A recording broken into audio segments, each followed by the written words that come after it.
ಮೊದಲನೇದಾಗಿ budget news. ವಿತ್ತ ಸಚಿವೆ ನಿರ್ಮಲಾ ಸೀತಾರಾಮನ್ ಅವರು 2025-26ರ ಹಣಕಾಸು ವರ್ಷಕ್ಕೆ ಬಜೆಟ್ ಮಂಡಿಸಿದ್ದಾರೆ. ಸತತ 8ನೇ ಬಾರಿಗೆ ಬಜೆಟ್ ಮಂಡಿಸಿದ ಹಣಕಾಸು ಸಚಿವರು ವಿಶ್ವದಲ್ಲಿ ಅತ್ಯಂತ ವೇಗವಾಗಿ ಬೆಳೆಯುತ್ತಿರುವ ಆರ್ಥಿಕತೆ ನಮ್ಮದು ಎಂದು ಹೇಳಿದರು. ಇದು ಮಹತ್ವಾಕಾಂಕ್ಷೆಗಳ ಬಜೆಟ್ ಎಂದು ಬಣ್ಣಿಸಿದ ನಿರ್ಮಲಾ ಸೀತಾರಾಮನ್ ಎಲ್ಲ ವರ್ಗಗಳ ಅಭಿವೃದ್ಧಿಗೆ ಸರ್ಕಾರ ಗಮನ ಹರಿಸಿದೆ ಎಂದರು. ಮಧ್ಯಮ ವರ್ಗದ ಬಹುದಿನಗಳ ಬೇಡಿಕೆ ಕೊನೆಗೂ ಈಡೇರಿಸಿದ್ದು ಆದಾಯ ತೆರಿಗೆ ವಿನಾಯಿತಿ ಮಿತಿಯನ್ನ 12 ಲಕ್ಷಕ್ಕೆ ಏರಿಕೆ ಮಾಡಿದ್ದಾರೆ. ಬಜೆಟ್ ಅಧಿವೇಶನದಲ್ಲಿ ಆದಾಯ ತೆರಿಗೆ ವಿನಾಯಿತಿ ಮಿತಿಯನ್ನ ಏರಿಕೆ ಮಾಡಲಾಗಿದೆ ಎಂದು ನಿರ್ಮಲಾ ಸೀತಾರಾಮನ್ ಹೇಳಿದ್ದಾರೆ. ಅಂದರೆ 12 ಲಕ್ಷ ರೂಪಾಯಿಗಳವರೆಗಿನ ಆದಾಯದ ಮೇಲೆ ಯಾವುದೇ ಆದಾಯ ತೆರಿಗೆ ಇರುವುದಿಲ್ಲ ಎಂದು ನಿರ್ಮಲಾ ಸೀತಾರಾಮನ್ ಹೇಳಿದ್ದಾರೆ. ಹೊಸ ತೆರಿಗೆ ಪದ್ಧತಿಯಡಿಯಲ್ಲಿ 12 ಲಕ್ಷ ರೂಪಾಯಿವರೆಗೆ ಆದಾಯ ತೆರಿಗೆ ಇಲ್ಲ. ಆದರೆ 4 ಲಕ್ಷದಿಂದ 8 ಲಕ್ಷದವರೆಗೆ 5% ತೆರಿಗೆ ವಿಧಿಸಲಾಗಿದ್ದು 8 ಲಕ್ಷದಿಂದ 12 ಲಕ್ಷದವರೆಗೆ 10% ತೆರಿಗೆ ವಿಧಿಸಲಾಗಿದೆ.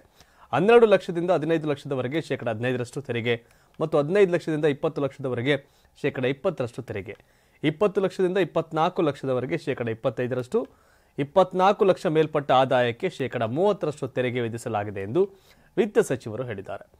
ಮಧ್ಯಮ ವರ್ಗದ ಮೇಲೆ ಕೇಂದ್ರೀಕರಿಸಲು ವೈಯಕ್ತಿಕ ಆದಾಯ ತೆರಿಗೆ ಸುಧಾರಣೆಗಳನ್ನು ತರಲಾಗಿದೆ. ಹೊಸ ತೆರಿಗೆ ಪದ್ಧತಿ ಅನ್ವಯ 4 ಲಕ್ಷ ರೂವರೆಗಿನ ಆದಾಯಕ್ಕೆ ಯಾವುದೇ ತೆರಿಗೆ ಇಲ್ಲ.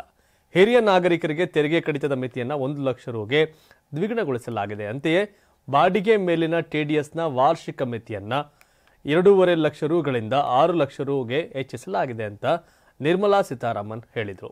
ಹಾಗಾದರೆ ಬಜೆಟ್ನಲ್ಲಿ ಯಾವ ವಸ್ತುಗಳು ಹಗ್ಗವಾಗಿವೆ ಮತ್ತು ದುಬಾರಿ ವಸ್ತುಗಳ ಪಟ್ಟಿಯಲ್ಲಿ ಏನೆಲ್ಲ ಸೇರಿವೆ ಎಂಬುದನ್ನು ನೋಡೋಣ. ಯಾವುದು ಹಗ್ಗವಾಗಲಿದೆ? ಮೊಬೈಲ್ ಫೋನ್ಗಳ ಆಮದು ಸುಂಕವನ್ನು ಕಡಿಮೆ ಮಾಡಲು ಸರ್ಕಾರ ಮುಂದಾಗಿದೆ. ಇದರಿಂದ ಮೊಬೈಲ್ ಫೋನ್ಗಳ ಬೆಲೆ ಕಡಿಮೆಯಾಗಲಿದೆ. ಚರ್ಮದ ಉತ್ಪನ್ನಗಳು, ಚರ್ಮ ಮತ್ತು ಚರ್ಮದ ಉತ್ಪನ್ನಗಳ ಮೇಲಿನ ತೆರಿಗೆಯನ್ನು ಕಡಿಮೆ ಮಾಡಲಾಗಿದೆ. ಇದು ಅವುಗಳ ಬೆಲೆಗಳನ್ನು ಕಡಿಮೆ ಮಾಡಬಹುದು. ಬ್ಯಾಟರಿ ಕಾರು, ಎಲೆಕ್ಟ್ರಿಕ್ ವಾಹನಗಳಿಗೆ ತೆರಿಗೆ ವಿನಾಯಿತಿ ನೀಡಲಾಗಿದೆ. ಇದರಿಂದ ಬ್ಯಾಟರಿ ಕಾರುಗಳ ಬೆಲೆ ಕಡಿಮೆಯಾಗಬಹುದು. ವೈದ್ಯಕೀಯ ಉಪಕರಣಗಳು, ಜೀವ ಉಳಿಸುವ ವೈದ್ಯಕೀಯ ಉಪಕರಣಗಳ ಮೇಲಿನ ಕಸ್ಟಮ್ ಸುಂಕವನ್ನು ಕಡಿಮೆ ಮಾಡುವ ಪ್ರಸ್ತಾಪವಿದೆ. ಅದು ಅವುಗಳ ಬೆಲೆಗಳನ್ನು ಕಡಿಮೆ ಮಾಡುತ್ತದೆ. 36 ಕ್ಯಾನ್ಸರ್ ಮತ್ತು ಅಪರೂಪದ ಕಾಯಿಲೆ ಔಷಧಿಗಳು. ಯೂನಿಯನ್ ಬಜೆಟ್ 2025 ನಲ್ಲಿ ಕ್ಯಾನ್ಸರ್ ಚಿಕಿತ್ಸೆಯನ್ನು ಮತ್ತು ಅಪರೂಪದ ಕಾಯಿಲೆಗಳಿಗೆ ಬಳಸಲಾಗುವ 36 ಔಷಧಿಗಳಿಗೆ ಮೂಲ ಕಸ್ಟಮ್ ಸುಂಕದಿಂದ ವಿನಾಯಿತಿ ನೀಡಲು ಪ್ರಸ್ತಾಪಿಸಿದೆ. ಈ ಕ್ರಮವು ರೋಗಿಗಳ ಮೇಲಿನ ಆರ್ಥಿಕ ಹೊರೆಯನ್ನು ಕಡಿಮೆ ಮಾಡುತ್ತದೆ.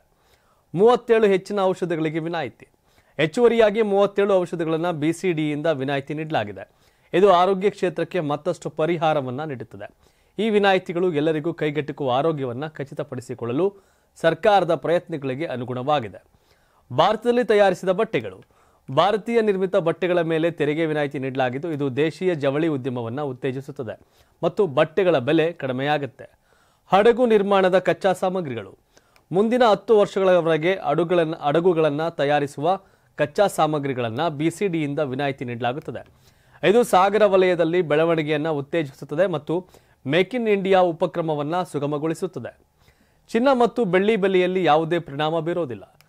2025ರ ಬಜೆಟ್ನಲ್ಲಿ ಚಿನ್ನ ಮತ್ತು ಬೆಳ್ಳಿಯ ಮೇಲಿನ ಕಸ್ಟಮ್ ಸುಂಕವನ್ನು ಕಳೆದ ಹಿಂದಿನ ಬಜೆಟ್ನಲ್ಲಿ 6% ಇಳಿಸಲಾಗಿತ್ತು. ಆದರೆ ಬಜೆಟ್ಗೂ ಮುನ್ನ ಚಿನ್ನ ಬೆಳ್ಳಿ ಬೆಲೆಯಲ್ಲಿ ಏರಿಕೆ ಕಾಣ್ತಿದೆ. ಈ ಸರ್ಕಾರ ಬಜೆಟ್ನಲ್ಲಿ ಚಿನ್ನ ಮತ್ತು ಬೆಳ್ಳಿ ಮೇಲಿನ ಆಮದು ಸುಂಕವನ್ನು ಯಾವುದೇ ಬದಲಾವಣೆ ಮಾಡಿಲ್ಲ. ಈ ಬಾರಿ ಯಾವುದು ದುಬಾರಿಯಾಗಲಿದೆ? ಫ್ಲಾಟ್ ಪ್ಯಾನಲ್ ಡಿಸ್ಪ್ಲೇ ಮೇಲಿನ ತೆರಿಗೆ ಹೆಚ್ಚಾಗಲಿದ್ದು ಪ್ಲಾಸ್ಟಿಕ್ ಉಪಕರಣಗಳ ಮೇಲಿನ ಕಸ್ಟಮ್ ಸುಂಕ 25% ಹೆಚ್ಚಿಸಲಾಗಿದೆ. ಟೆಲಿಕಾಂ ಉಪಕರಣಗಳ ಮೇಲಿನ ಕಸ್ಟಮ್ ಸುಂಕ 10% 15% ಹೆಚ್ಚಳವಾಗಿದೆ. ಹಾಗೆಯೇ ನೇಯ್ಗೆಯ ಬಟ್ಟೆಗಳು ದುಬಾರಿಯಾಗಲಿದೆ. ಆಲ್ಕೋಹಾಲ್, ತಂಬಾಕು, ಸಿಗರೇಟ್ ಬೆಲೆ ಕೂಡ ಅಧಿಕವಾಗಲಿದೆ. ಆಮದು ಸುಂಕ, ವಿಮಾನ ಇಂಧನ, ವಿಮಾನ ಟಿಕೆಟ್ ದರ ಏರಿಕೆಯಾಗಲಿದ್ದು ಸಂವಾದಾತ್ಮಕ ಫ್ಲಾಟ್ ಪ್ಯಾನಲ್ ಡಿಸ್ಪ್ಲೇಗಳ ಮೇಲಿನ ಕಸ್ಟಮ್ ಸುಂಕಗಳ ಹೆಚ್ಚಳವು ಕೆಲವು ತಾಂತ್ರಿಕ ಉತ್ಪನ್ನಗಳಿಗೆ ಹೆಚ್ಚಿನ ಬೆಲೆಗಳಿಗೆ ಕಾರಣವಾಗಬಹುದು. ಇದು ಟೆಕ್ ವಲಯದಲ್ಲಿ ವ್ಯಾಪಾರಗಳು ಮತ್ತು ಗ್ರಾಹಕರ ಮೇಲೆ ಪರಿಣಾಮವನ್ನು ಬೀರಬಹುದಾಗಿದೆ. ಇನ್ನು ಬಜೆಟ್ ಸಂಬಂಧಪಟ್ಟಂತೆ ಪ್ರಧಾನಿ ನರೇಂದ್ರ ಮೋದಿ ಅವರು ಪ್ರತಿಕ್ರಿಯೆಯನ್ನು ಕೊಟ್ಟಿದ್ದಾರೆ. ಸರ್ಕಾರದ ಬೊಕ್ಕಸ ತುಂಬುವುದಿಲ್ಲ, ಇದರಿಂದ ಜನರ ಜೇಬು ತುಂಬುವುದು ಈ ಬಜೆಟ್ನ ಉದ್ದೇಶ ಅಂತ ಮೋದಿ ಹೇಳಿದ್ದಾರೆ. ಹೌದು, ಈ ವರ್ಷದ ಬಜೆಟ್ ಭಾರತದ ಅಭಿವೃದ್ಧಿ ಪಯಣದಲ್ಲಿ ಮಹತ್ವದ ಮೈಲಿಗಲ್ಲು ಅಂತ ಕೇಂದ್ರ ಬಜೆಟ್ ಬಗ್ಗೆ ಪ್ರಧಾನಿ ನರೇಂದ್ರ ಮೋದಿ ಮೊದಲ ಬಾರಿಗೆ ಪ್ರತಿಕ್ರಿಯೆ ನೀಡಿದ್ದಾರೆ. ಇದು 140 ಕೋಟಿ ಭಾರತೀಯರ ಆಕಾಂಕ್ಷೆಗಳ ಬಜೆಟ್. ಪ್ರತಿಯೊಬ್ಬ ಭಾರತೀಯನ ಕನಸುಗಳನ್ನು ನನಸು ಮಾಡುವ ಬಜೆಟ್ ಇದಾಗಿದೆ. ಯುವಕರಿಗಾಗಿ ಹಲವು ಕ್ಷೇತ್ರಗಳನ್ನು ತೆರೆದಿದ್ದೇವೆ. ಇದು ಅಭಿವೃದ್ಧಿ ಹೊಂದಿದ ಭಾರತ ಯೋಜನೆಗೆ ಸಹಕಾರಿಯಾಗಲಿದೆ. ಸಾಮಾನ್ಯವಾಗಿ ಸರ್ಕಾರದ ಬೊಕ್ಕಸ ತುಂಬುವುದು ಹೇಗೆ ಎಂಬುದಕ್ಕೆ ಬಜೆಟ್ನಲ್ಲಿ ಗಮನ ನೀಡಲಾಗುತ್ತದೆ. ಆದರೆ ಈ ಬಜೆಟ್ ಅದಕ್ಕೆ ಸಂಪೂರ್ಣ ವ್ಯತಿರಿಕ್ತವಾಗಿದೆ. ಈ ಬಜೆಟ್ ದೇಶದ ನಾಗರಿಕರ ಜೇಬು ಹೇಗೆ ತುಂಬುತ್ತದೆ, ದೇಶದ ನಾಗರಿಕರ ಉಳಿತಾಯ ಹೇಗೆ ಹೆಚ್ಚಾಗುತ್ತದೆ ಮತ್ತು ದೇಶದ ನಾಗರಿಕರು ಅಭಿವೃದ್ಧಿಯಲ್ಲಿ ಹೇಗೆ ಪಾಲುದಾರರಾಗುತ್ತಾರೆ, ಅದಕ್ಕೆ ಈ ಬಜೆಟ್ ಭದ್ರ ಬುನಾದಿ ಹಾಕಿದೆ. ಈ ಬಜೆಟ್ನಲ್ಲಿ ಕಿಸಾನ್ ಕ್ರೆಡಿಟ್ ಕಾರ್ಡ್ನ ಮಿತಿಯನ್ನು 5 ಲಕ್ಷ ರುಗೆ ಹೆಚ್ಚಿಸಲಾಗಿದೆ. ಬಜೆಟ್ನಲ್ಲಿ ರೈತರಿಗಾಗಿ ಹಲವಾರು ಘೋಷಣೆಗಳನ್ನು ಮಾಡಲಾಗಿದೆ. ಈ ಬಜೆಟ್ ಗ್ರಾಮೀಣ ಆರ್ಥಿಕತೆಗೆ ಉತ್ತೇಜನ ನೀಡಲಿದೆ. ಇದು ನಾಗರಿಕರ ಜೇಬು ತುಂಬಿಸುವ ಬಜೆಟ್ ಅಂತ ಪ್ರಧಾನಿ ನರೇಂದ್ರ ಮೋದಿ ಹೇಳಿದ್ದಾರೆ. ಈ ಬಜೆಟ್ನಿಂದ ಸ್ವಾವಲಂಬಿ ಭಾರತಕ್ಕೆ ವೇಗ ಸಿಗಲಿದೆ. ಬಜೆಟ್ನಲ್ಲಿ ಮಧ್ಯಮ ವರ್ಗದವರನ್ನ ಗಮನದಲ್ಲಿರಿಸಿಕೊಳ್ಳಲಾಗಿದೆ. ಈ ಬಜೆಟ್ನಲ್ಲಿ ಸ್ಟಾರ್ಟ್ಅಪ್ಗಳಿಗೆ ಹೊಸ ಸಾಲವನ್ನು ಘೋಷಣೆ ಮಾಡಲಾಗಿದೆ. ಈ ಬಜೆಟ್ ಜನರದ್ದು, ಇದು ಜನತಾ ಜನಾರ್ದನ ಬಜೆಟ್. ಇದಕ್ಕಾಗಿ ನಾನು ನಿರ್ಮಲಾ ಸೀತಾರಾಮನ್ ಮತ್ತು ಅವರ ಇಡೀ ತಂಡವನ್ನು ಅಭಿನಂದಿಸುತ್ತೇನೆ ಅಂತ ನರೇಂದ್ರ ಮೋದಿ ಹೇಳಿದ್ದಾರೆ. ಇದರ ಜೊತೆಗೆ ದೇಶ ಅಭಿವೃದ್ಧಿ ಮತ್ತು ಪರಂಪರೆಯ ಮೇಲೆ ಸಾಗುತ್ತಿದೆ ಅಂತ ಹೇಳಿದ ಮೋದಿ ಅವರು ಎಲ್ಲಾ ಕಡೆಯಿಂದ ಉದ್ಯೋಗ ಸೃಷ್ಟಿಸುವ ಬಜೆಟ್ ಇದಾಗಿದೆ ಎಂದು ಬಜೆಟ್ ಅನ್ನ ಎಲ್ಲಾ ರೀತಿಯಲ್ಲೂ ಹೊಗಳಿದ್ದಾರೆ ನರೇಂದ್ರ ಮೋದಿ ಅವರು. ಇನ್ನು ಬಿಹಾರಕ್ಕೆ ಗಿಫ್ಟ್ ನೀಡಿ ಆಂಧ್ರವನ್ನ ಹೀನಾಯವಾಗಿ ನಿರ್ಲಕ್ಷ್ಯ ಮಾಡಿದ್ದೇಕೆ ಅಂತ ಬಿಜೆಪಿ ನಾಯಕನ ಕಾಂಗ್ರೆಸ್ ಪ್ರಶ್ನೆ ಮಾಡಿದೆ. ಇಂದಿನ ಬಜೆಟ್ನಲ್ಲಿ ಎನ್ಡಿಎ ಬಣದಲ್ಲಿರುವ ಜೆಡಿಯು ಪಕ್ಷದ ನಿತೀಶ್ ಕುಮಾರ್ ಅಧಿಕಾರದಲ್ಲಿರುವ ಬಿಹಾರಕ್ಕೆ ಸಾಕಷ್ಟು ಕೊಡುಗೆಗಳನ್ನು ನೀಡಲಾಗಿದೆ. ಈ ವರ್ಷದ ಅಂತ್ಯದಲ್ಲಿ ಬಿಹಾರದಲ್ಲಿ ವಿಧಾನಸಭೆ ಚುನಾವಣೆ ನಡೆಯಲಿದೆ.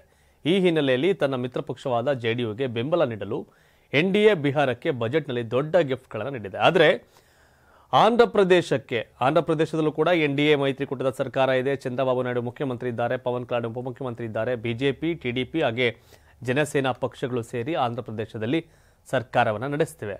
ಆದರೂ ಸಹ ಆಂಧ್ರ ಪ್ರದೇಶಕ್ಕೆ ಯಾಕೆ ನೀವೇನು ಘೋಷಣೆ ಮಾಡಲಿಲ್ಲ ಅಂತ ಕಾಂಗ್ರೆಸ್ ನಾಯಕರು ಪ್ರಶ್ನೆಯನ್ನ ಮಾಡಿಸಿದ್ದಾರೆ. ಜೊತೆಗೆ ಬಿಜೆಪಿ ಬಗ್ಗೆ ಲೇವಡಿ ಮಾಡಿದ್ದಾರೆ ಕಾಂಗ್ರೆಸ್ ನಾಯಕರು.